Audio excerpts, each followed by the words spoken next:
আসসালামু আলাইকুম রহমতুল্লাহি ওয়া বারাকাতুহু। প্রিয় মুসলমান, আল্লাহ তাআলা আপনাকে কেমন রেখেছেন?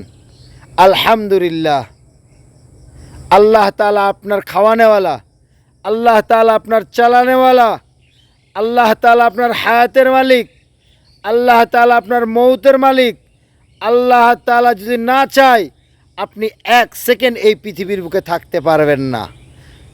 আসুন ওই আল্লাহ তাআলার সন্তুষ্টির জন্যে এই পোস্ট শেয়ার করি, অন্য মুসলমান ভাইদের কাছে পৌঁছায় দেই। আল্লাহ তাআলা এই শেয়ার এর মাধ্যমে আল্লাহ তাআলা অশেষ সওয়াব এবং আপনাকে নাজাত দিতে পারেন। আসুন ইসলামী পোস্টগুলো শেয়ার করি, ইসলামী পোস্টগুলোতে কমেন্ট করি, ইসলামের পথে থাকি। আল্লাহ তাআলা আমাদের সকলকে কবুল করুক। আমিন।